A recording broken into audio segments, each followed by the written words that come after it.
The night was heavy with rain, the kind that blurred headlights and erased footsteps. On the slick asphalt of a lonely suburban road, a woman stumbled forward, one hand clutching her belly, the other wiping tears that refused to stop. Emily Miller, 7 months pregnant, barefoot and abandoned, walked with no destination. The echo of her husband's last words haunted her. "Get out. You and that mistake don't belong in my house." She had loved Henry once, enough to defy her billionaire brother Alexander Hart, to leave a life of comfort for a man who promised forever. But forever had turned cruel. A flash of light cut through the rain. A truck's engine roared. The driver's face, hidden under a soaked cap, tightened with guilt. He hesitated only a second before slamming the accelerator. The impact was deafening. Emily's body hit the hood, then the pavement, rolling like a rag doll before lying still. The driver froze, his breath shaking. His phone buzzed, an unknown number. "It's done?" a voice demanded. "Then drive." He obeyed. The truck screeched away, tires slicing through puddles, leaving behind a woman bleeding into the night. Down the same road, headlights from a black limousine cut through the storm. Inside, Alexander Hart looked up from his phone. His driver slowed. "Sir, there's something on the road."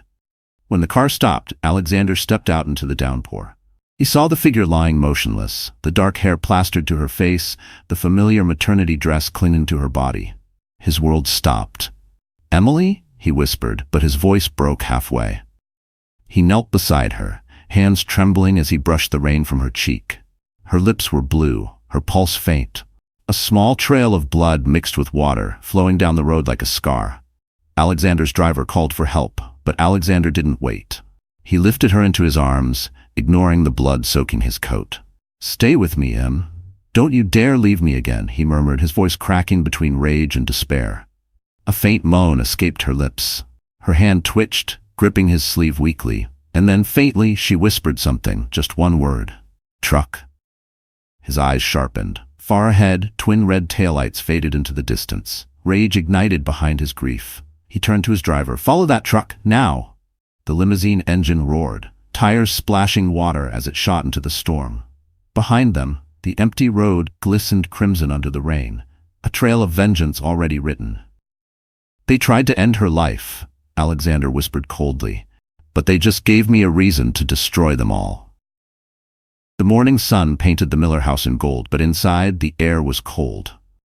Emily stood by the kitchen counter, her hands trembling as she sliced fruit she no longer wanted to eat. The scent of coffee filled the room, but it couldn't hide the bitterness between her and her husband. Henry sat at the dining table, scrolling through his phone, not once looking up. "Henry, can we talk?" she asked quietly. "About what?" he muttered, not raising his eyes. "About us," she whispered. "You've been distant. You come home late, you don't even—" "Emily," he cut in, voice sharp. "I've got deals falling apart, investors breathing down my neck, and you're worried about feelings?" She swallowed hard. The old Henry, the one who once brought her flowers, who kissed her forehead every morning, was gone. What sat before her was a stranger in the same skin. Her mother-in-law's voice broke the silence. "If you'd been a better wife, maybe he wouldn't come home angry every night." Mrs. Miller stood in the doorway, arms crossed, eyes full of contempt. "You don't cook, you don't work. You just sit around waiting for him to fix your life." Emily's chest tightened. "I'm 7 months pregnant," she said softly. Mrs. Miller scoffed. "Pregnant doesn't mean useless. In my day, women carried babies and still made dinner on time." Henry stood, straightening his tie. "Mom's right. Stop making excuses." Her throat burned, tears threatening. "You wanted this baby, Henry. You promised." He turned, his expression blank. "Promises don't pay bills." He grabbed his briefcase and walked toward the door. Desperate, Emily followed him to the driveway. "Henry, please, can we at least talk tonight?" He stopped, his back still to her. "We'll see," he said flatly. Then he got in his car and drove away, leaving her standing barefoot on the cold concrete. She stayed outside long after the car disappeared, the sound of tires fading like the echo of her own hope. Inside the house, she sat on the edge of the couch, her phone in her lap. Her thumb hovered over a contact she hadn't called in months, Alexander Hart, her brother.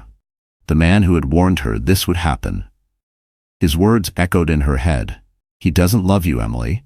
He loves what you represent, access." She had yelled at him back then, accused him of arrogance, of trying to control her life. "I love him," she'd screamed. And that was the last time they'd spoken. Now, as she stared at his name on her phone, her heart pounded. Pride stopped her from pressing call. She put the phone down and wiped her eyes. The doorbell rang. It was a delivery man holding a bouquet. Roses, crimson and perfect. Her lips parted in surprise until she read the note. "From Henry, I'm sorry." Her heart softened for a moment. Maybe he still cared. Maybe things could be fixed. But when she glanced at the tag on the bouquet, her stomach turned. The receipt was folded inside, addressed not to her, but to Vanessa Cole, sent from the same florist Henry always used for her birthday. The roses weren't for her. Her fingers tightened around the petals until thorns pierced her skin. Blood dripped onto the marble floor, mixing with fallen petals like tiny stains of betrayal. Emily whispered into the silence, "You promised me forever, Henry, and I gave you everything." Outside, thunder rumbled, even though the sky was still bright. Somewhere far away, a storm was already gathering. "And when it breaks," she murmured, her voice trembling, "someone's going to drown." The next evening, Emily sat in the nursery, tracing her fingers over the pale blue wallpaper. Tiny clouds and paper balloons floated above an empty crib Henry had promised to finish last week. He hadn't. The room smelled of baby powder and sadness. A knock echoed from downstairs. She rose slowly, her back aching. When she opened the door, her breath caught. Standing there, rain still glistening on his coat, was her brother. Alexander Hart, the man the world knew as a billionaire investor, but to her, he was still the boy who used to chase away monsters under her bed. His expression tonight, however, was one she had never seen before. Disappointment carved into cold restraint. "Alex," she whispered. "May I come in?" His tone was polite but heavy. He stepped past her without waiting. His eyes swept the lavish living room, all Henry's tastes, none of hers. "You shouldn't have come," she said softly. He turned to her. "I warned you about him, Emily. I warned you what he was." Her shoulders slumped. "You don't know him like I do." Alexander's jaw tightened. "I know men like him better than you think. I had him investigated before your wedding." He paused, then added, "He was almost charged for embezzlement 3 years ago. I paid his debt for you." Her eyes widened. "You? What?" "I thought maybe I was wrong. Maybe love could change him, but it didn't." She shook her head, refusing to believe. "He's been under pressure. The business, his mother, his mistress." Alexander interrupted, voice sharp as glass. The room fell silent. Emily's breath hitched. "That's not true." He pulled a tablet from his coat pocket, swiping to reveal photos. Henry at a restaurant, laughing with a young woman in a red dress, Vanessa Cole, their hands intertwined, lips dangerously close. Her knees gave out, and she sank onto the couch. "No, Henry wouldn't." Alexander crouched beside her. His tone softened. "I didn't come here to hurt you. I came because I still love you, Em. But you need to leave this house. Tonight." Tears blurred her vision. "You think I can just walk away? I have nowhere else to go." "You have me," he said firmly. "Always." She looked at him, voice breaking. "You didn't call me for months, Alex. You didn't even come to the doctor appointments." He hesitated. Guilt flickered in his eyes. "Because I couldn't watch you destroy yourself.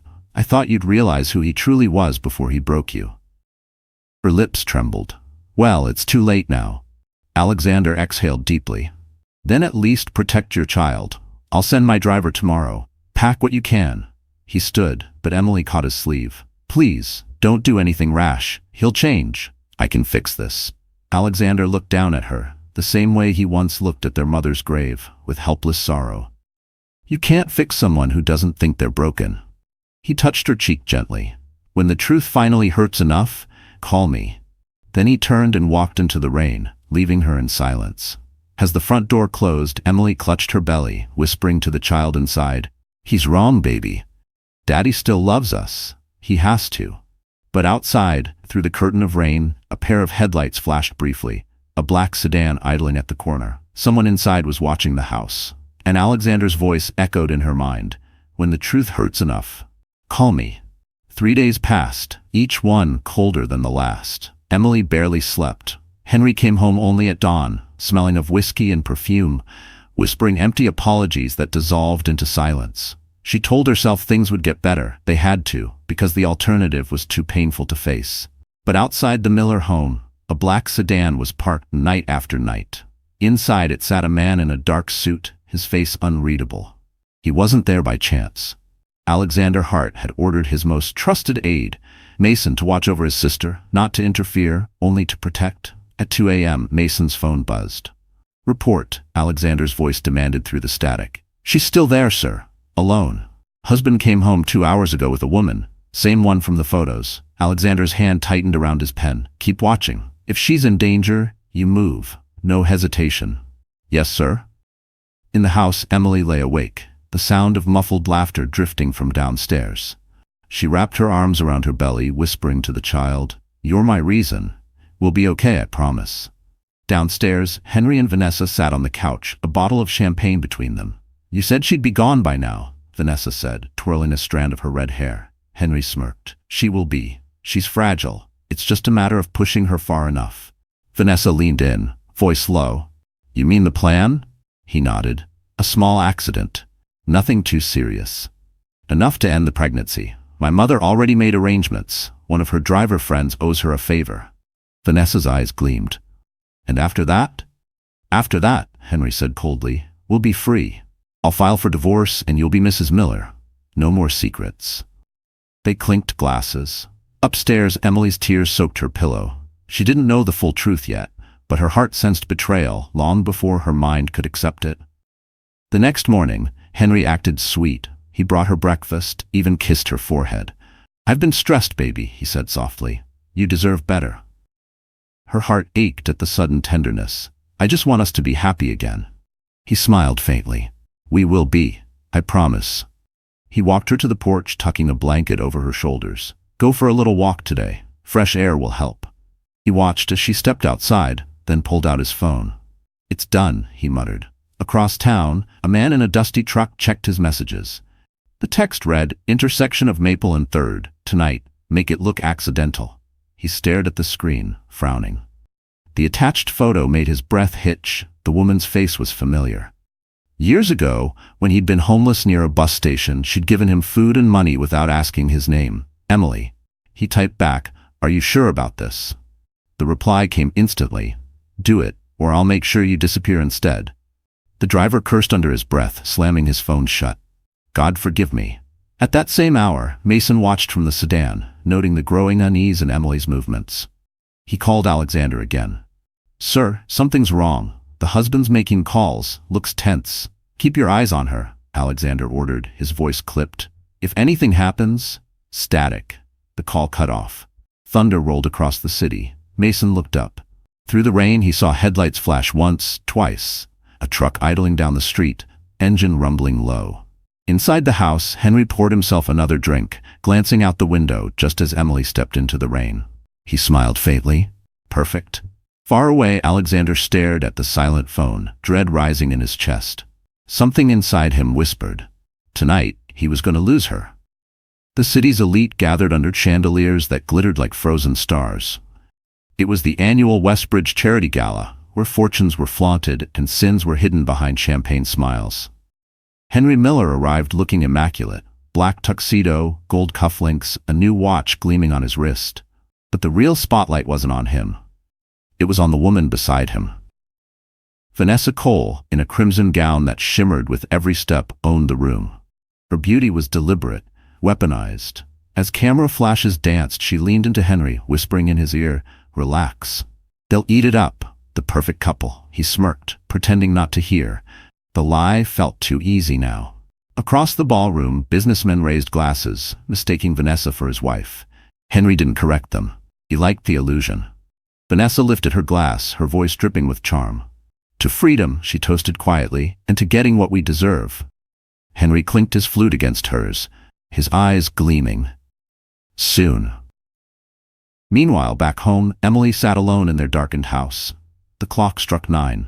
The dinner she'd prepared had gone cold hours ago. She rubbed her belly, whispering to her unborn child, "He promised he'd come home early tonight." Her voice cracked. Maybe he's working late again.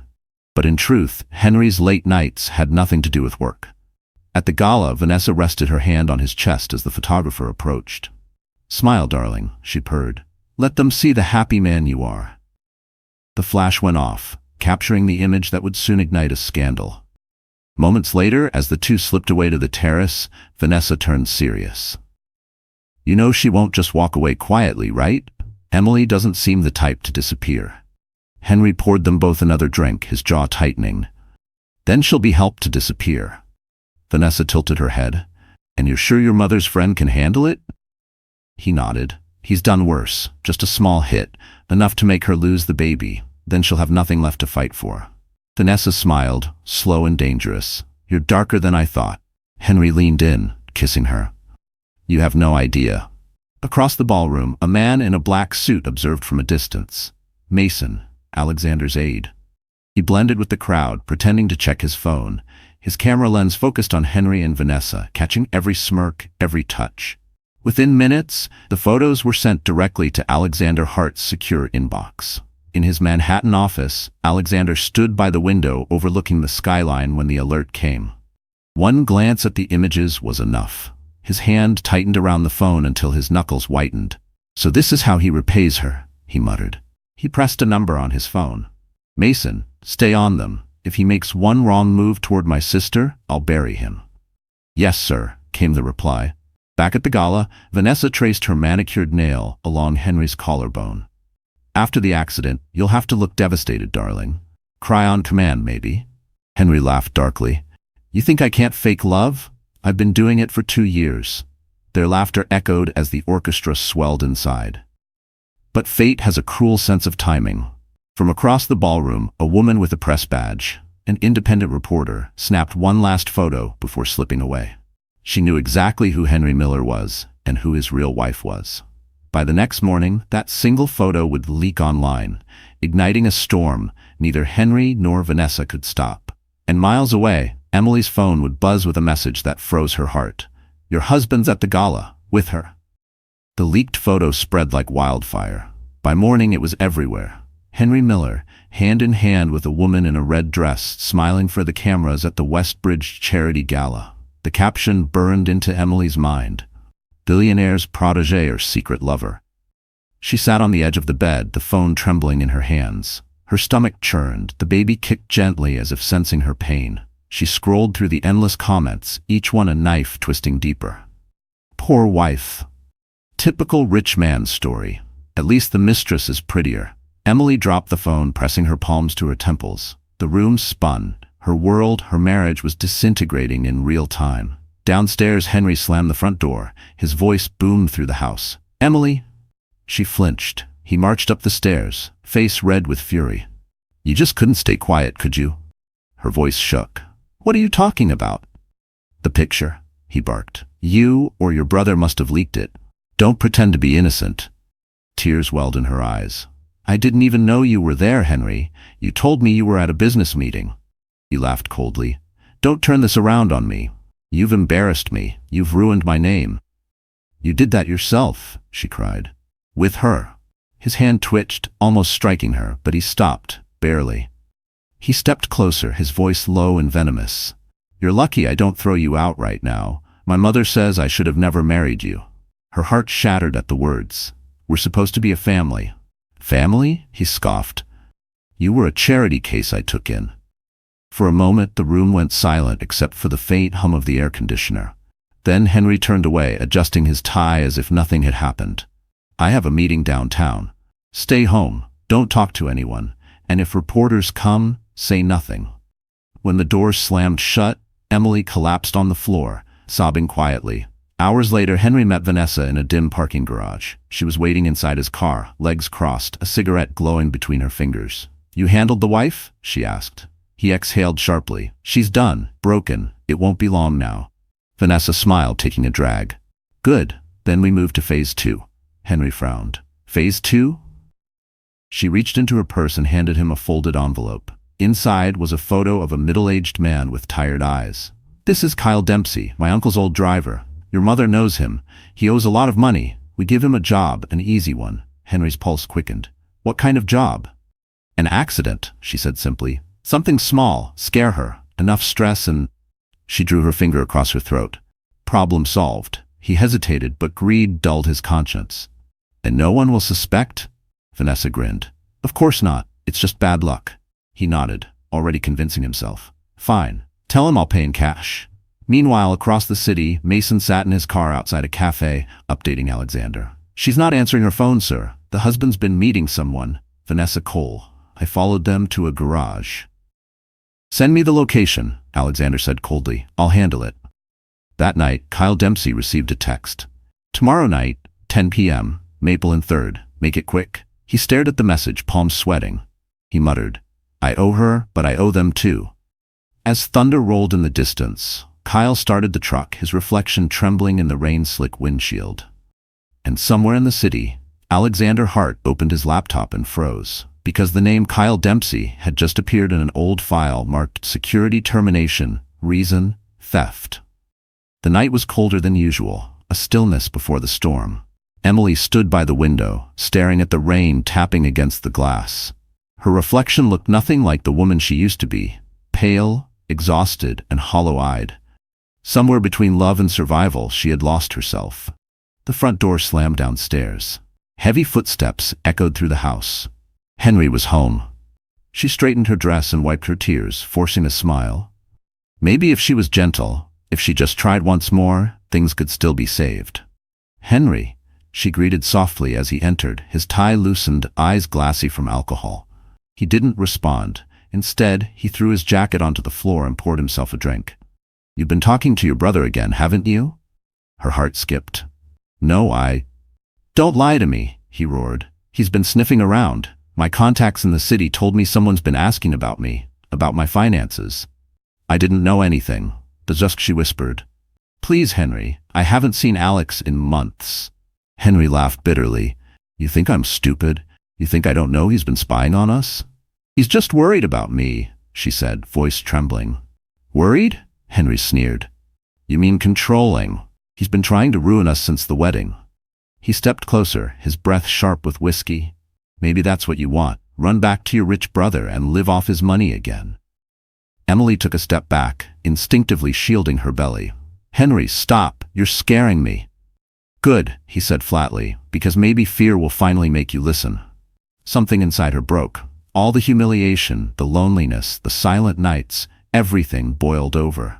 You think this is love? She cried. You cheat, you lie, you treat me like garbage, and I still stayed. Not for you, but for this baby. Because I believed you could be better. Henry's face darkened. You should have left when you had the chance. Then, in one violent motion, he threw the glass across the room. It shattered against the wall, shards scattering across the floor. Emily flinched, clutching her stomach. Pack your things, he said coldly. You're leaving tonight. Tears blurred her vision. You can't mean that. I have nowhere to go. Not my problem. He opened the front door, rain blowing in. Get out. She shook her head in disbelief. Henry, please, it's raining. I'm pregnant. Then walk faster.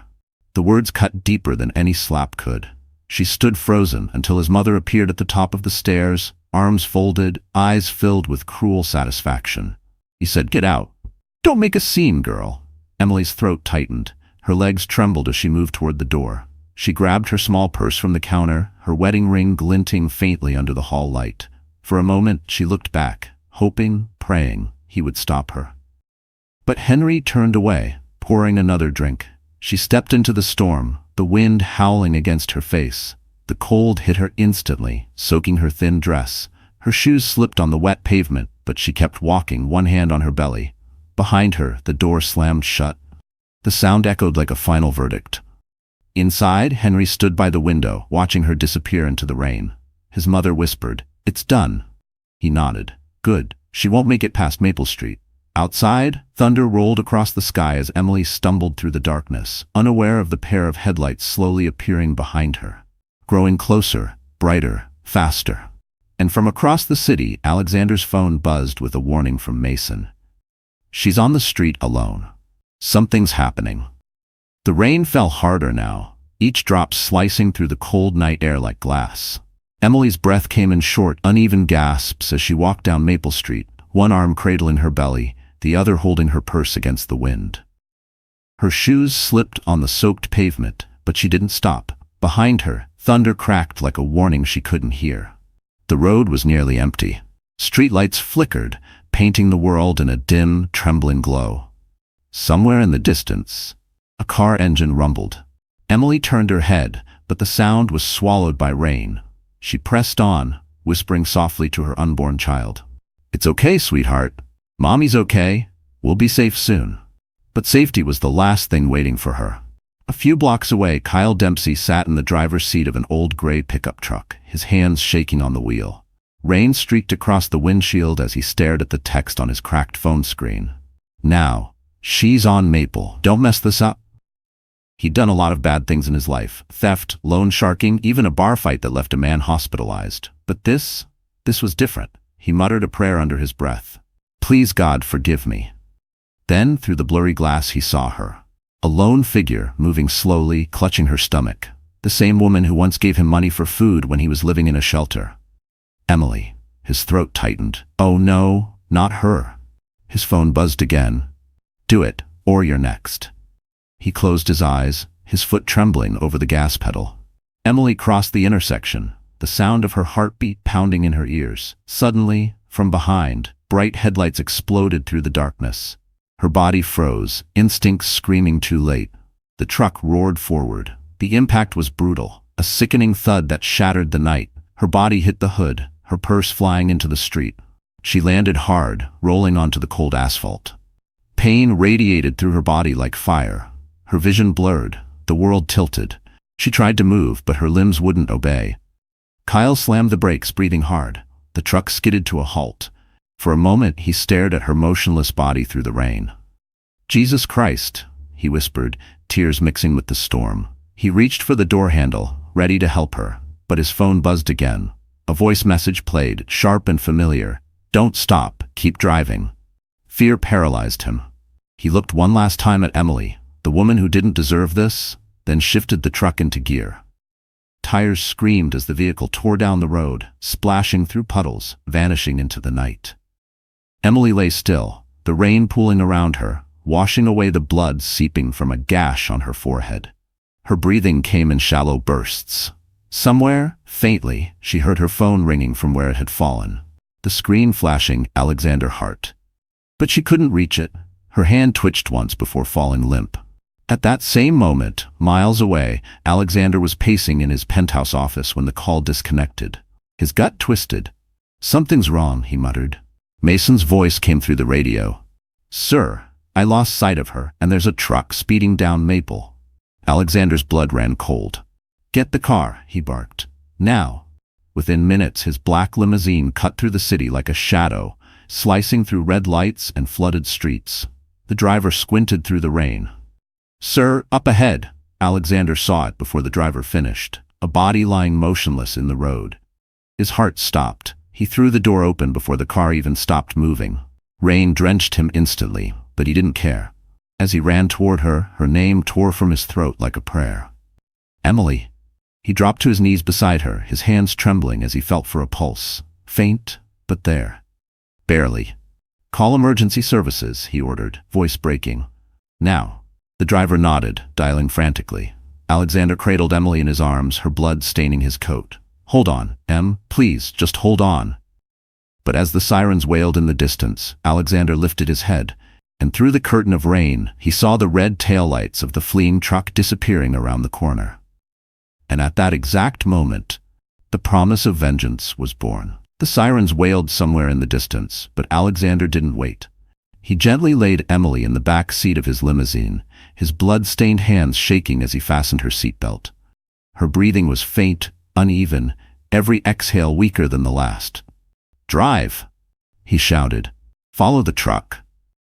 The driver floored the gas pedal. The limousine roared forward, splashing through puddles as they chased the faint red glow of taillights ahead. Rain hammered against the windshield, but Alexander's focus was razor-sharp. He leaned forward, shouting over the storm. "Don't lose him." "Yes, sir," the driver yelled back, tightening his grip on the wheel. Emily groaned faintly from the back seat. Alexander twisted around, his heart in his throat. "Emily, can you hear me?" Her lips moved weakly. "Truck, Henry." "What about Henry?" he demanded, but her eyes fluttered shut again. Behind them, the city lights faded, replaced by dark country roads. The limousine's headlights cut through sheets of rain, revealing the fleeing pickup weaving dangerously ahead. Alexander's rage burned through the storm. He's not getting away. The driver hesitated. Sir, we could call the police. By the time they arrive, he'll be gone, Alexander snapped. Stay on him. The chase twisted through narrow back roads, mud splattering the sides of both vehicles. The truck skidded around a bend, nearly losing control. The driver inside, Kyle Dempsey, was sobbing, gripping the wheel with white knuckles. God, please, I didn't mean to. I didn't mean to hit her. His phone buzzed again. He pressed the speaker. Did you do it? Henry's voice demanded. Kyle's voice cracked. I hit her, but she's hurt bad. She might die. That's the point, Henry hissed. Now disappear. Kyle froze, then a louder voice, colder, joined in. Mrs. Miller. If you talk to anyone, we'll find your daughter. Do you understand? Terror overtook guilt. He slammed his foot on the gas. Behind him, Alexander's limousine gained ground. The driver's eyes narrowed. We're closing in. Ram him, Alexander ordered. Sir, you heard me. The driver hesitated only a second before jerking the wheel. The limousine surged forward, slamming into the truck's rear bumper. Metal screamed. The truck fishtailed, swerving violently across the road. Kyle panicked, trying to regain control. No, please. Another hit. The truck spun, tires screeching, until it crashed into the guardrail with a thunderous crunch. Steam hissed from the mangled hood. Alexander jumped out before the limousine even stopped. Rain drenched him as he approached the wreck. The truck's driver door creaked open, and Kyle stumbled out, blood trickling from his forehead. Who sent you? Alexander demanded, grabbing his collar. Kyle's voice trembled. I didn't want to. She was kind to me once. They forced me. Who? Alexander roared. Kyle's lip quivered. Henry and his mother. They paid me. Alexander froze, the words slicing through him like glass. Henry? Kyle dropped to his knees, sobbing. Please, I didn't mean to kill her. Then pray she isn't dead, Alexander said coldly. He turned to his driver. Call the police. Get an ambulance for this man, but keep him alive. He's going to testify. Mason arrived moments later in a second car, his coat soaked through. Sir, the paramedics are on their way. How's your sister? Alexander glanced toward the limousine. Through the window, Emily's pale face was barely visible. The sight shattered something inside him. He clenched his jaw. If she doesn't make it, Mason, I'll burn that family to the ground. Lightning flashed, illuminating his face, no longer grief-stricken, but hardened, vengeful. He looked back at the wrecked truck, his voice low, almost a whisper. Tonight they tried to end my bloodline. Tomorrow, I'll end theirs. And as the first siren lights reflected off the rain-soaked road, Alexander Hart made a silent vow. Henry Miller would pay for every drop of blood spilled on this asphalt. Alexander sat in the cold, fluorescent-lit conference room like a man waiting for a verdict. Rain pattered against the window, but it could not wash the chase from his bones. Mason rewound the footage again, pausing on frames that made his stomach turn. The truck's hood crumpled, glass spidered, and the pickup lay bent against the guardrail, steam rising in the rain. Kyle Dempsey sat across from them, hands raw, eyes rimmed red. He smelled of smoke, and his clothes hung loose. No one spoke at first.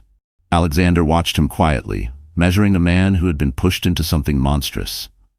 Talk, Alexander said. Start at the beginning. Kyle swallowed. I needed money, he admitted. I owed debts. People don't ask questions when they hand you cash. It was supposed to be a scare, not to hurt her. Mason leaned forward, pen ready. Who gave you the job? Kyle looked at his knees. A woman named Rosa. She works for Mrs. Miller. She showed me photos, told me when she walked, gave me cash. His voice broke. They said keep quiet, don't stop, don't look back. Who paid you? Mason asked. Cash, Kyle said, dropped at a deli. Burner phone. I drove. Then the call. They told me to go. They said if I hesitated, they'd make sure I disappeared. Alexander felt a cold coil settle in his stomach. Names, he said, voice quiet but sharp. Say them. Kyle closed his eyes. Henry, he whispered, and Mrs. Miller. They told me. The confession spilled out then, halting, frantic, until the room filled with it. The burner phone numbers, cash envelopes, the exact time. Kyle described the last call, Henry's voice calm, precise. Do it tonight, he said. Make it look like an accident. Mason flicked the recorder on, capturing every trembling syllable. Alexander watched the man sob, heard the way guilt broke him. This was a confession that could be used in court. Give it to the detectives, Mason said. File it. Alexander nodded. Yes. His voice was steel. Everything. The call logs. The burner. The truck. Lock it down. No leaks. We need a chain of custody. Kyle wiped his face, trembling. I didn't want this, he cried. I swear. Then tell it all, Alexander said. Sit with the detectives. Give names, sign statements, tell them the truth. Outside, police radios crackled. The hospital hummed. A world away, a silhouette watched, phone to ear, voice urgent. He's talking. Move now. The chase had opened a door. Alexander realized the moment the man admitted the names. This was no longer only about saving Emily. This was about bringing down the people who had tried to end her. Mason moved quickly, already copying files to a secure drive. We'll hand this to detectives, he said, but quietly, and we'll lock down every trace. Alexander stared at Kyle, then at Mason. No one destroys my family and gets away with it, he said, each word carefully slow. Not while I'm breathing. Kyle nodded, broken. I'll tell them. I'll do anything. Alexander let the promise hang in the air. Fent then reached into his coat and handed Mason a card. Contact my people, he instructed. Secure witness protection and put a tail on Mrs. Miller. She will try to run. Mason understood, eyes steady. Consider it done. Alexander left the room briefly, breathing in the hospital air. His mind was a machine of plans. When he returned, his voice was cold, resigned, and utterly certain. Start with Henry, he said. Then Mrs. Miller. Then anyone who touched this plot. No exceptions. Mason nodded. By noon, the picture from last night had become an accusation. Social feeds flooded with the same snapshot. Henry Miller arm in arm with Vanessa Cole, both leaning into a practiced, scandal-ready smile beneath the gala chandeliers. The headline on a gossip aggregator read, Billionaire's wife ignored while husband parties with protege. Comments stacked like flint, sympathy, bile, assumptions. The narrative formed before Emily could breathe. Emily woke to the alert tones and stared at the screen. Every new notification, another splinter in her chest. She had expected hurt, maybe anger. She did not expect the tide of whispered judgments that followed a single photo. Friends messaged, co-workers called with awkward condolences. A distant cousin sent an emoji and a terse, awkward text implying Emily had made poor choices. Shame, sharp and immediate, crawled up her throat. Downstairs, Henry watched his phone with a smugness that never touched his eyes. In his mind, he had crafted a performance. Disaster victim turned grieving husband. He rehearsed interviews while his mother polished silver, arranging the optics of loss. We must control the story, Mrs. Miller said, practiced calm, masking a predator's hunger. Henry nodded like an actor taking direction. Henry called a local entertainment channel, fabricating a narrative of shock and sorrow. He staged a carefully edited clip, himself standing outside the hospital at dawn, speaking with trembling voice about the tragic accident. He cried on cue, staring at cameras while a producer fed him the right pauses. The channel, eager for a sensational clip, ran it with breathless voiceover. The public, hungry for a neat villain and a hurt hero, swallowed the lie. Across town, Alexander watched the same footage with a slow, volcanic calm. The image of Henry at the camera, careful, controlled, twisted something savage in him. He listened to Mason's update. The clip would run everywhere within the hour. Alexander pinched the bridge of his nose, then reached for the secure tablet he kept for emergencies. He didn't rush. He didn't shout. He calculated. Emily's phone rang, again and again, but she couldn't bring herself to answer.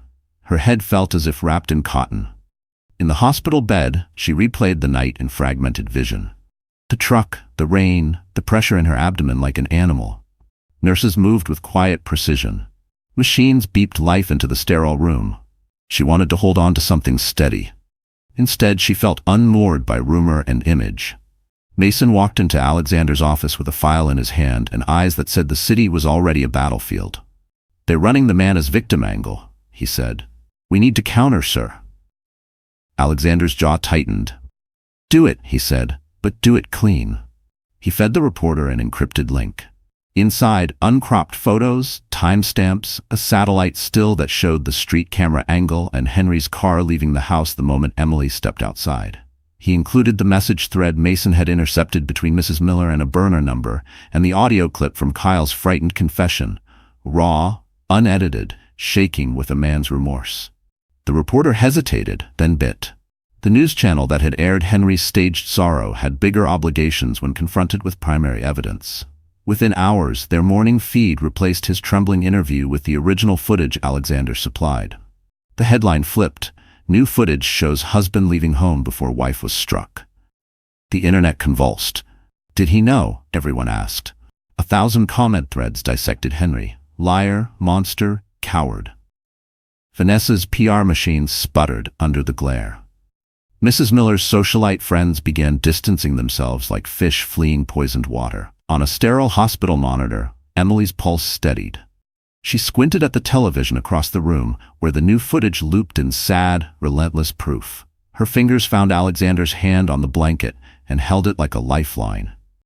Henry's world, once composed of glances and small strategic lies, started to crack in the most public way possible. The man who attempted to define the story woke 1 hour later to the sound of his phone exploding with calls. From investors, from lawyers, from the last people he expected. As the camera cut to a live feed from a courthouse steps microphone, Henry's practiced sorrow hardened into panic. He mouthed words no one heard and ran for the front door, but outside, in a car idling in the rain, a different kind of law was already moving. Alexander's file had become a public blade. Across town, a familiar burner phone flashed with a single text. "They've published it. You need to disappear." The world shifted overnight. The video Alexander leaked spread faster than wildfire, tearing Henry's carefully built facade apart. Every major network replayed the same haunting footage. Henry's car leaving the driveway just moments before the crash, the timestamp matching the very minute Emily was struck. And then, worse. Grainy CCTV footage from a streetlight camera showing Henry watching from a distance as Emily's body lay motionless in the rain. By dawn, the internet had made its judgment. Justice for Emily trended globally. Sponsors dropped Henry's firm, clients pulled contracts, and his inbox flooded with threats and hate. For the first time in his life, Henry wasn't the man in control. He was the monster in every headline. Inside his penthouse, Henry hurled his phone across the room. "Who leaked that footage?" he shouted, pacing like a caged animal. Vanessa sat by the window, a silk robe draped around her, sipping coffee with unnerving calm. "Relax," she said. "The public forgets quickly. A new scandal will bury yours in a week." Henry turned on her, veins bulging. "You think this is a joke? They're calling me a murderer." Vanessa smiled faintly. "If the shoe fits," he grabbed her wrist, squeezing hard. "Watch your mouth." Her eyes flashed. "Careful, darling. Cameras have a way of turning back on their owners." She slipped free, leaving him trembling with fury. Meanwhile, at St. Augustine Hospital, Emily's room was filled with the soft hum of machines. Alexander stood by her bedside, watching the rhythmic rise and fall of her chest. She hadn't woken yet, but the doctor said she was stable, for now. He brushed a damp strand of hair from her forehead, whispering, "You're safe, Em. They won't touch you again." Mason entered quietly, holding a tablet. "Sir, you should see this." On the screen, new footage appeared, security camera angles the police hadn't reviewed yet. A corner store camera captured a moment the world hadn't seen. Henry's car idling across the street after the impact. The headlights dimmed, and for a brief second, Henry's face was visible through the rain-streaked glass. His expression wasn't horror, it was satisfaction. Alexander's fists clenched. He watched. Mason nodded grimly, and walked away. "Send it to the authorities," Alexander said, voice low but lethal. "And make sure the press gets it too." "Yes, sir." Across town, Henry's phone buzzed again. He answered, voice rough. "What?" His mother's voice was frantic. "The police were here. They know about the driver, about the money. You need to disappear until this blows over." "There's nowhere to hide," Henry snapped. "They've turned me into a villain." "Then be one," she hissed. "Take control. You still have leverage." But Henry barely heard her. His eyes were fixed on the muted television screen, news anchors dissecting his possible role in Emily's accident, while side-by-side footage of her limp body replayed like a nightmare. He switched it off, rage boiling over. Vanessa watched him from the doorway. "You look like you've seen a ghost," she said. "I might as well be one," he muttered. "Then make a comeback," she whispered, slinking closer. "Play the victim. Cry harder. People love a man in pain." He exhaled, almost trembling. "And if that fails? Then we find out what happens," she said coolly, "when the billionaire brother becomes the villain." At that exact moment, Alexander's voice filled a newsroom miles away as he gave a statement to the press. His tone was calm but firm. We have provided law enforcement with evidence that proves my sister's accident was not an accident. Justice will be served."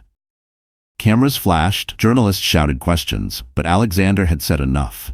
Back in the hospital, Emily's fingers twitched for the first time. The heart monitor beeped faster. The nurse gasped, "She's waking up." Alexander turned sharply, eyes wide with disbelief. "Emily?" Her eyelids fluttered. A weak whisper escaped her lips. "Henry, you watched me." The room froze. Alexander leaned down, gripping her hand tightly. "Then he's finished," he said, voice trembling with fury and relief. Outside the hospital, a shadow moved by a black car window. Vanessa watching with a cold smile, dialing a new number. "He's alive. It's time to finish this." Morning sunlight filtered through the blinds of Alexander's office, slicing across stacks of legal documents and half-empty coffee cups. He hadn't slept in 48 hours. The chaos outside was growing. Reporters camped at the hospital, news trucks circling his building like vultures. But inside, the world had gone quiet, suspended between fury and control. Mason entered carrying a thick folder, its edges worn. "Sir," he said, setting it down gently. "We found something in your sister's old files from the wedding archives." Alexander didn't look up. "What is it?" Mason opened the folder and slid out a sealed envelope. The handwriting across it was unmistakable. Emily's. In faded ink it read, "Prenuptial agreement witnessed by Alexander Hart." Alexander froze. "I signed this?" Mason nodded. "Before she married Henry, you made sure it was legally binding." He took a slow breath and tore open the seal. Inside, the contract was intact, signed by Emily, Henry, 2 witnesses, and his own signature at the bottom. But one clause, buried deep on page 9, made his heart pound. If either spouse engages in infidelity, fraud, or intentional harm toward the other, all shared assets, investments, and future earnings shall transfer in entirety to the injured party. Alexander's jaw tightened. Intentional harm. The words felt electric. "Exactly," Mason said. "If we prove he orchestrated that accident, everything Henry owns, his company, his accounts, his properties, will legally become Emily's." Alexander's lips curved into the faintest smile. "Then we won't just ruin him, we'll erase him." Across the city, Henry sat slumped in his penthouse, the once pristine skyline now clouded with his own downfall. Empty bottles littered the floor. His phone wouldn't stop buzzing. Vanessa paced nearby, restless. "Stop pacing," he muttered. She ignored him.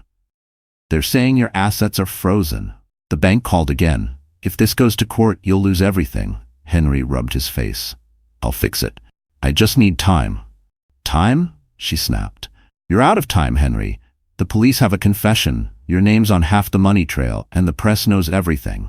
He stood abruptly, slamming his fist on the counter. "I built this life from nothing. I'm not letting some rich brother take it away." Vanessa crossed her arms. "Maybe you should have thought of that before you tried to kill your pregnant wife." He glared at her. "Watch it." She smirked. "You think I'm afraid of you?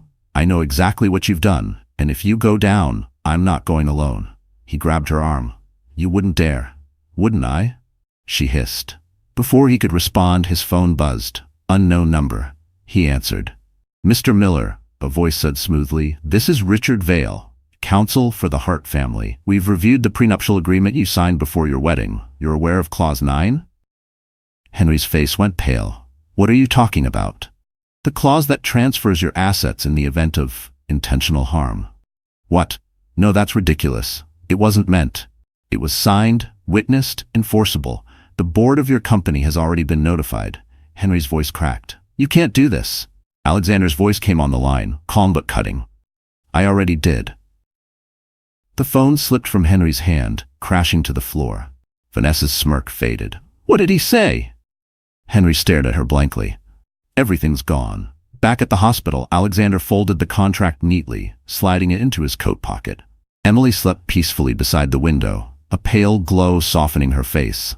He whispered, "You may have lost your love, Em, but you're about to take back your power." Mason stepped closer. "Should I send the papers to the press?" Alexander shook his head. "Not yet. Let him drown first, then we'll show them the shark that bit him." Across the city, Henry tore through his office safe, only to find it empty. Every account number, document, and asset quietly transferred overnight into the name Emily Hart. The steady beep of the heart monitor was the only sound in the hospital room. Alexander sat beside Emily's bed, exhaustion carving shadows under his eyes. For 2 days, she had drifted between life and death, her breathing shallow, her skin pale. The doctors said the baby might not have survived the trauma, but they wouldn't know for sure until the next scan. Those words haunted him more than anything else. He had built empires, crushed competitors, outsmarted the cruelest men on Wall Street. But none of it mattered when he looked at his little sister lying broken before him. For the first time in years, Alexander Hart felt powerless. "Doctor." Chen entered quietly, holding a tablet. "Mr. Hart," he said, voice gentle, "we're ready to run another fetal scan. There's a small chance we might detect cardiac activity." Alexander stood immediately. "Do it. Whatever you need." Nurses moved efficiently, adjusting wires and screens. Emily stirred faintly as the gel spread across her stomach. Alexander held her hand, whispering, "Stay with me, Em. Don't give up yet." The room was tense. The ultrasound technician moved the probe, searching for signs of life. For a long moment there was only static, a hollow silence that made Alexander's heart sink. And then a faint sound broke through. Thump, thump. It was soft at first, uncertain, then it grew stronger. Thump, thump. Dr. Chen's lips curved into the smallest smile. "We have a heartbeat." Alexander's eyes filled instantly. He pressed his forehead against Emily's hand, his voice trembling. "You did it, Em. You both did." Emily's eyelids fluttered, her voice barely a whisper. "He's okay?" "He's perfect," Alexander said. "He's fighting, just like his mother." Tears slipped down her cheeks. "I thought I lost him." "Not while I'm here," he promised. Across town, Henry watched the same hospital on television, reporters crowding the front gate. He sneered as one headline scrolled across the screen. "Miracle recovery. Emily Hart and unborn child survived tragic attack." Vanessa leaned against the doorframe. "So she's alive?" she said coolly. Henry's jaw tightened. "Barely. But if she talks, if she remembers—" "She will," Vanessa interrupted. "And when she does, you're finished." Henry glared at her. "You think you're better than me?" She smirked. "I think I'm smarter. You were supposed to end this clean. Instead, you turned it into a circus." He grabbed her wrist, but she didn't flinch. "Let me go, Henry," she warned. "Because when I go down, I'll drag you and your mother with me."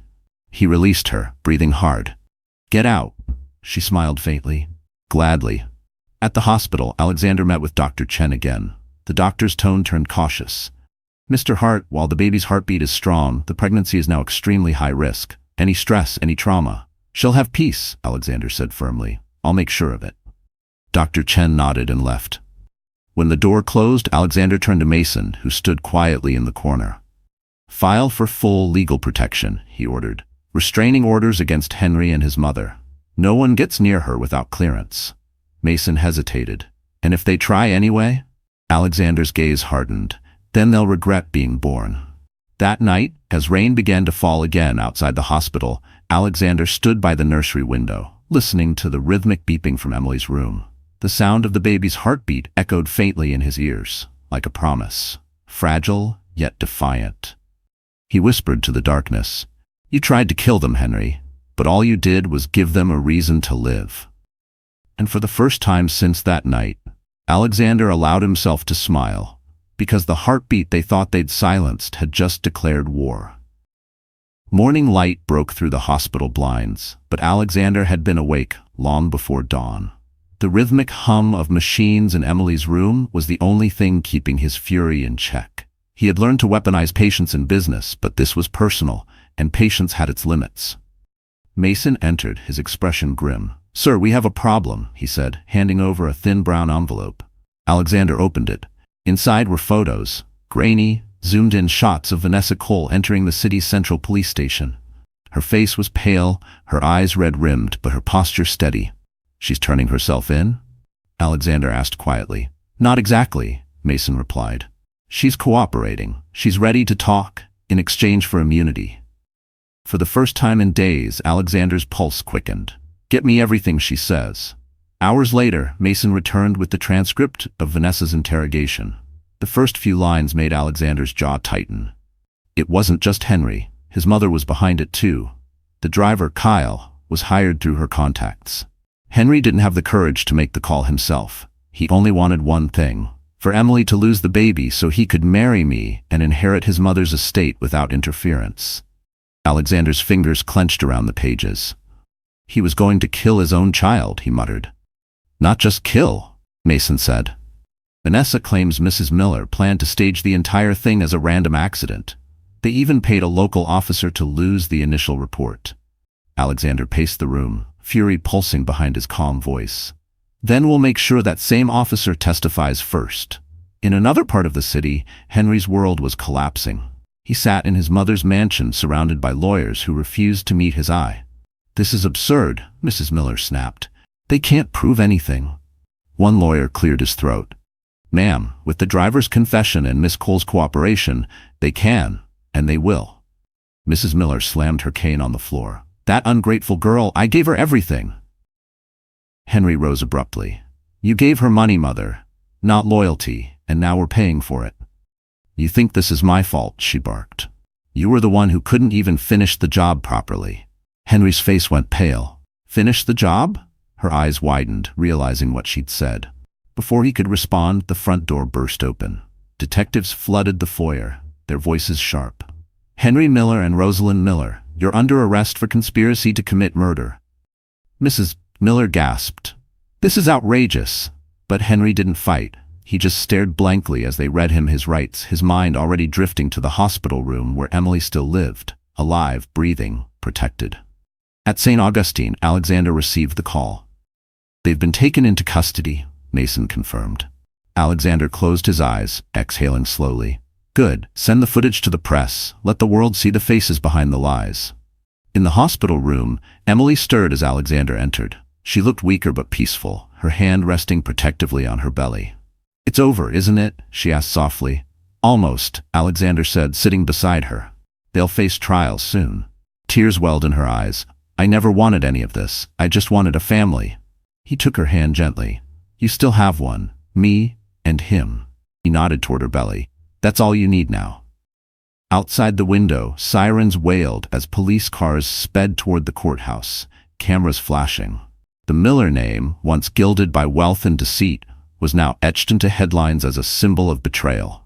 And while the world watched their empire fall, Alexander whispered to his sister, Justice doesn't erase pain, but it does make sure no one else bleeds for it again. The courthouse buzzed like a hive. Reporters crowded the marble steps, their flashes bursting like lightning against the gray morning sky. Inside, tension clung to every surface. The trial of Henry and Rosalind Miller had drawn the city's full attention. Wealth, scandal, betrayal, and blood all converging under one roof. Alexander sat in the front row behind the prosecution table, his face carved from stone. Emily was absent by doctor's order, her recovery still fragile, but he carried her voice with him. The memory of her whisper, he watched me. It was all the fuel he needed. Henry entered the courtroom flanked by guards. He looked smaller now, thinner, the arrogance stripped from his face. His mother followed, wrapped in a designer coat that no longer carried power, only decay. The crowd's murmurs swelled like a wave before the gavel slammed down. All rise, the bailiff announced. The Court of the State of New York is now in session, the Honorable Judge Callahan presiding. The judge settled into her seat, eyes sharp behind her glasses. Let's proceed, she said. The prosecution began methodically, building a case from evidence Alexander had gathered. Every detail was laid out.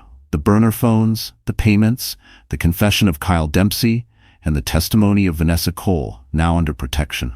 Screens displayed grainy footage from that stormy night.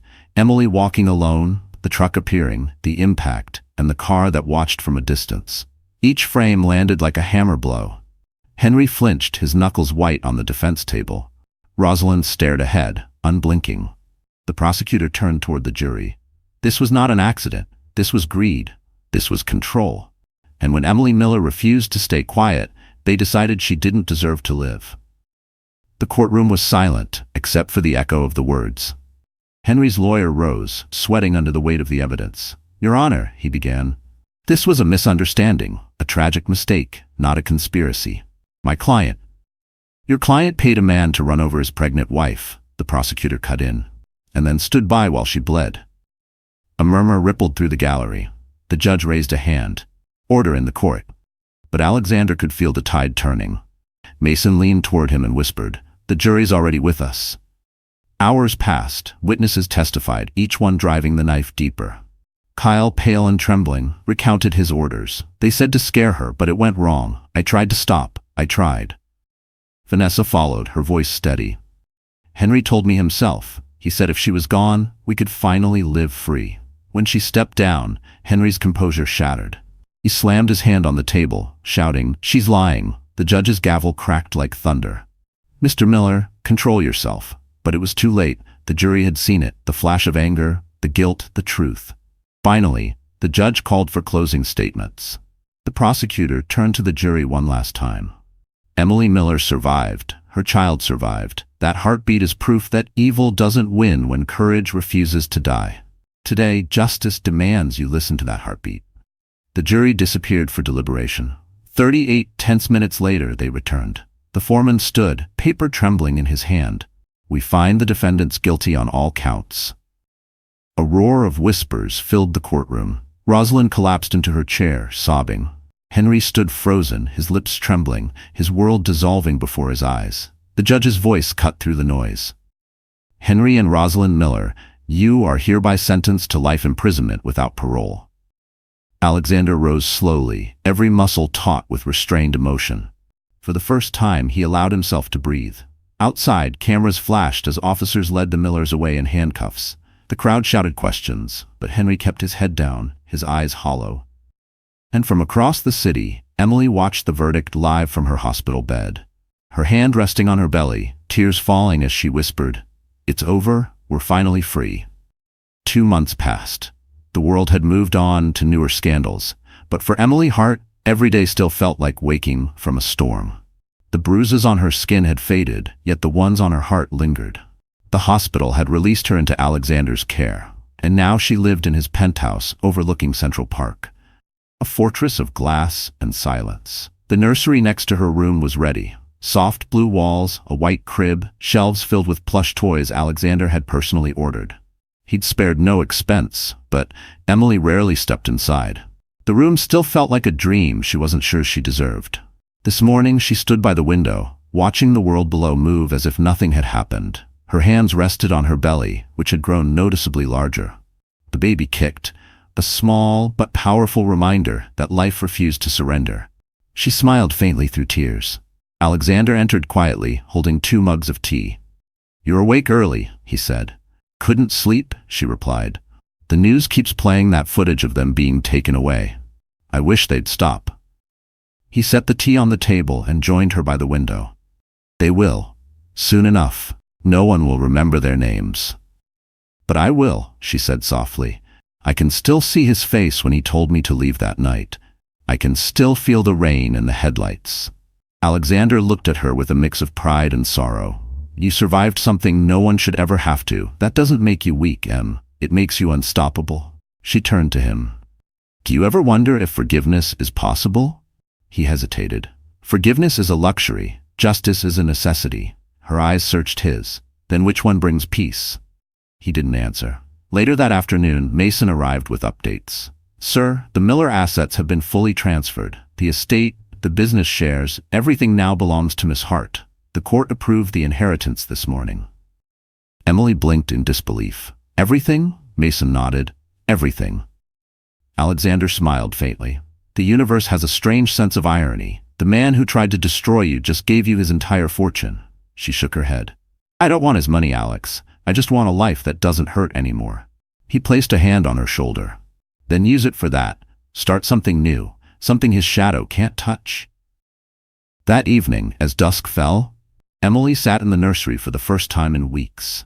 The mobile above the crib spun slowly, playing a lullaby. She ran her fingers over a tiny baby blanket embroidered with the name she had finally chosen, Ethan. She whispered, "You're safe now, little one. I promise." In the living room, Alexander watched an interview on the news. Vanessa Cole, wearing a modest suit and no makeup, sat under bright studio lights. Her voice was steady as she confessed everything again. This time to the public. "I was blinded by greed. I stood by and let an innocent woman suffer. I'll live with that guilt forever." When asked if she feared Alexander Hart's retribution, she smiled sadly. "No, I think he already punished me by showing me what decency looks like." Alexander turned off the television, expression unreadable. For the first time, the rage inside him began to cool. Later that night, Emily joined him on the balcony. The city lights glowed beneath them, 1,000 little stories still unfolding.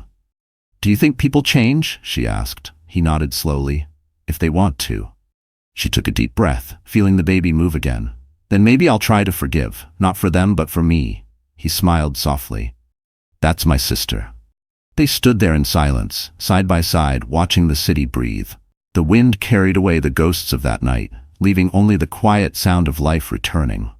And when Emily finally whispered, "I'm ready for tomorrow," Alexander looked at her and realized, for the first time in years, he was too. The city had finally gone quiet around them.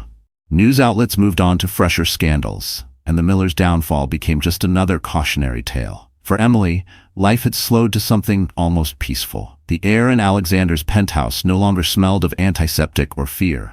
It smelled like lavender and new beginnings. But peace, she would soon learn, rarely lasts. It began with a letter. One morning, as Emily was sorting through the mail, she noticed an envelope with no return address. The handwriting was jagged, the ink smudged. She hesitated before opening it, her instincts tightening in her chest. Inside, a single line. "You think justice ends in prison. You're wrong." Her hands trembled. There was no signature, but the slanted cursive was familiar. Rosalind Miller. Her mother-in-law had written to her. Emily sank into the nearest chair, the letter slipping from her fingers. "How?" she whispered. Rosalind was serving a life sentence, no parole. The letter shouldn't even exist. When Alexander found her moments later, the color had drained from her face. "What happened?" he demanded. She handed him the note. His jaw tightened as he read it. "Someone smuggled this out," he said darkly. "She's still trying to scare you." "But why now?" Emily asked. "They've lost everything." He folded the paper carefully. "Because fear is the only thing left to them.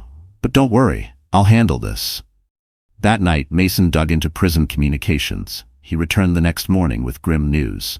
"Sir, the letter wasn't the only one. 2 more were sent, one to Vanessa Cole and one to a journalist, all from inside Greenvale prison." Alexander frowned. "What's the content?" Mason hesitated. "They suggest she knows something more. Something about the accident that hasn't been revealed." Emily's heartbeat quickened. "What does she mean?"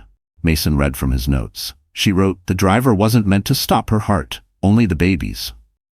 Emily froze. The air around her seemed to vanish. She only wanted to hurt my child?" Alexander's expression darkened to something dangerous. "Then she'll never see daylight again." But even as he spoke, new chaos was brewing. That afternoon, a major news outlet published an exclusive piece. "Miller matriarch speaks from prison, claims she was framed by the Harts." The article quoted letters Rosalind had allegedly written, accusing Alexander of manipulating the case for financial gain. Emily's phone buzzed non-stop. Her social media flooded with messages: sympathy, doubt, anger. The same reporters who once called her a survivor now questioned if the Harts had orchestrated everything for control of the Miller empire. Alexander slammed his fist on the desk. "They're twisting the truth again." "Can't we prove it's fake?" Emily asked desperately. "We will," he said. "But whoever leaked these letters wants to break us publicly first." Mason stepped forward, placing another file on the table. "Sir, there's more. Someone inside Greenvale has been bribing guards. Rosalind has outside communication, unmonitored." Alexander's eyes burned with fury. "Shut it down, all of it."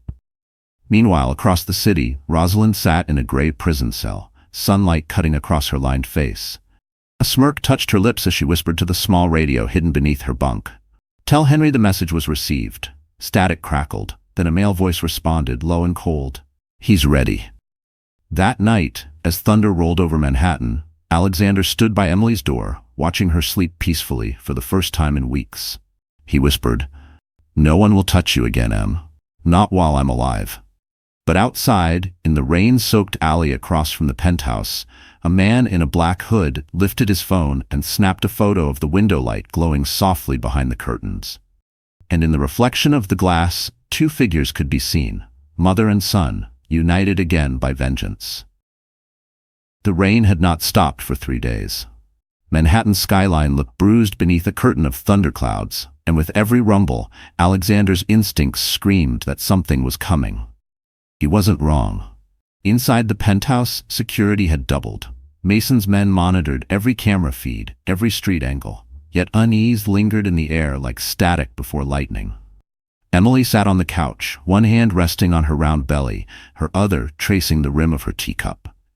"You keep looking out the window," she said quietly.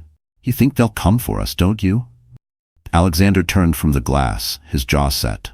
"Rosalind isn't the kind of woman who accepts defeat, and Henry—" He paused, his voice tightening. "Henry never had the courage to act alone. He's dangerous now because he's desperate." "But he's in prison," Emily said, though her tone betrayed her doubt. Alexander shook his head. "Officially, yes, but money buys silence, and silence opens doors." Mason entered, phone in hand. "Sir, we've got confirmation. Rosalind's been transferred out of Greenvale." Alexander frowned. "Transferred where?" Mason hesitated. "She was scheduled for a court medical evaluation, but the van never arrived. 2 guards went missing. We tracked a stolen vehicle heading north." Emily's teacup shattered against the floor. "No?" Alexander's voice turned steel. "Get the car. We're locking down the estate." Moments later, they descended to the garage. The air smelled of rain and metal. Mason opened the rear door for Emily, but she froze mid-step, her eyes widening. Across the garage, the exit door creaked open, and a shadow moved inside. "Stay back," Alexander warned, stepping in front of her. From the darkness, a familiar voice spoke. "You took everything from me, Alex." Henry stepped into the light. His hair was longer, his face gaunt, eyes hollow but burning. The orange prison uniform was gone. He wore a stolen coat and gloves. He looked like a ghost carved out of rage. Emily gasped, her breath trembling. "Henry," he smirked, "still beautiful, still stubborn." His gaze dropped to her stomach. "And still carrying what should have been my legacy." Alexander's hand slid toward his jacket pocket, but Henry raised a pistol. "Don't. Not yet." Mason moved subtly, trying to circle behind him, but Henry saw. "I said don't move," he barked. The echo bounced off the concrete walls. "You don't have to do this," Alexander said evenly. "Walk away, Henry. The world already knows what you are. Don't make it worse." Henry laughed. The sound cracked and broken. "Worse? You ruined me. You took my company, my name, my freedom, and now you want my soul?" "You gave it away the night you tried to kill her," Alexander snapped. Henry's hand shook. "That was never supposed to happen. It was just supposed to be the baby, not her. But you had to get involved. You turned a mistake into a crusade." Tears streamed down Emily's face. "There was no mistake, Henry. You made a choice." He looked at her, and for one fleeting second, guilt flickered in his eyes. But it vanished as quickly as it came. "Maybe I did," he whispered. "And now I'll make another." He raised the gun. The next moments blurred. Mason lunging, Alexander grabbing Emily, the gunshot cracking like thunder. The bullet grazed Mason's shoulder as he crashed into Henry, knocking the weapon free. It clattered across the floor, sliding toward Emily's feet. Without thinking, Alexander kicked it away, then tackled Henry into the wall. The 2 men grappled, fists flying, years of hatred unleashed in raw silence. Henry slammed a punch into Alexander's ribs, but Alexander countered with a blow to his jaw. Blood splattered the cement. Emily screamed as Henry reached for a knife from his pocket. But before he could strike, Mason fired. The shot echoed once, final and sharp. Henry stumbled backward, eyes wide with shock. For a moment, he looked almost human again. Then he collapsed, lifeless. Silence fell. Rain hammered against the roof above them. Emily sank to the floor, sobbing into her hands. Alexander turned to Mason, whose shoulder bled through his shirt. "Call it in," he said hoarsely.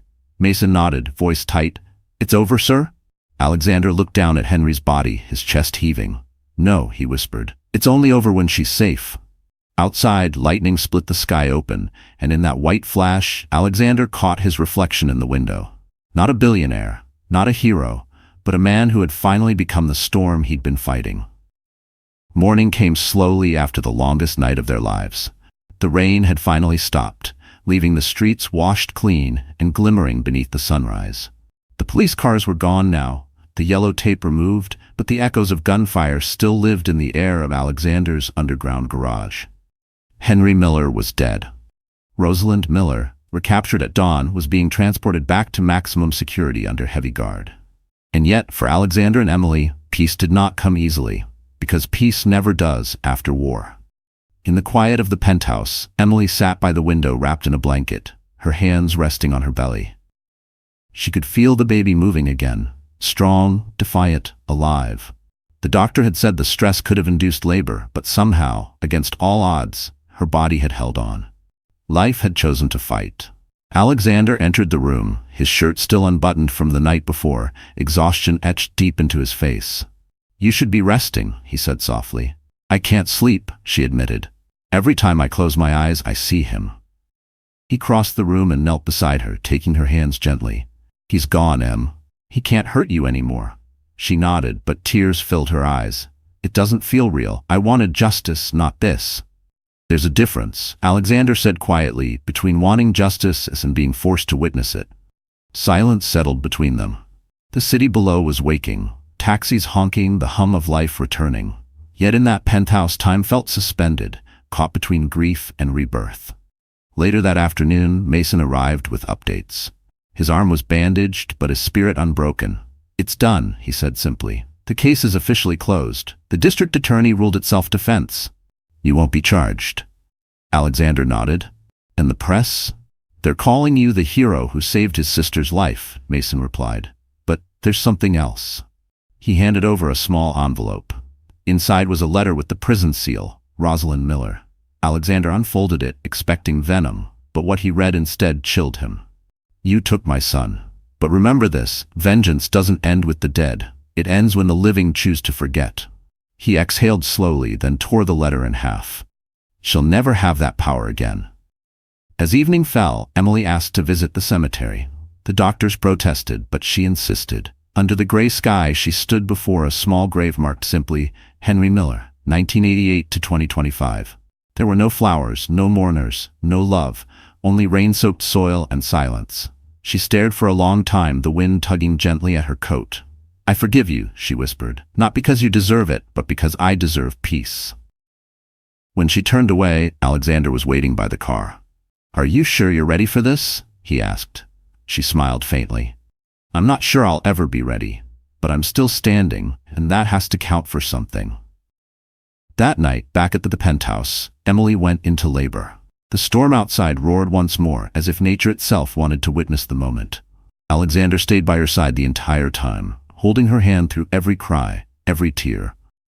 Hours later, as dawn broke again, a baby's cry filled the room, sharp, new, perfect.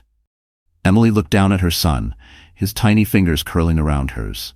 "Welcome home, Ethan," she whispered, voice trembling with joy. Alexander stood at her bedside, emotion breaking through his composure. "He looks just like you," he said. She smiled through her tears. "No, he looks like hope." Alexander leaned down, kissing her forehead. "Then hope has finally returned to this family." Outside, sunlight poured through the windows, golden and forgiving. The world, once broken by betrayal and blood, felt whole again. And as Emily held her newborn close, she whispered the words that closed her story. "They tried to end us, but all they did was teach us how to begin again." So my friends, that's how this story ends. If you're still here right now, listening until the very last moment, then maybe something inside this story touched your heart, even just a little. Because deep down, we all know what it's like to lose, to hurt, and to rise again. Emily's journey wasn't just about survival, it was about rebirth. It reminds us that forgiveness doesn't mean weakness, it means freedom. The Stoics said, "We suffer more in imagination than in reality." Pain will always visit us, but how long it stays, that's our choice. Marcus Aurelius once wrote, "You have power over your mind, not outside events." Realize this, and you will find strength. Like Emily, maybe you've been through storms you thought would never end. But if you're hearing this now, it means you're still standing, and that's something to be proud of. Healing doesn't happen overnight, but it begins the moment you decide you deserve peace more than revenge. So if this story moved you, if it made you think, or even just breathe a little deeper, please like this video, share it with someone who needs hope tonight, and subscribe to our channel, because together, we'll keep finding the light, even after the darkest storms.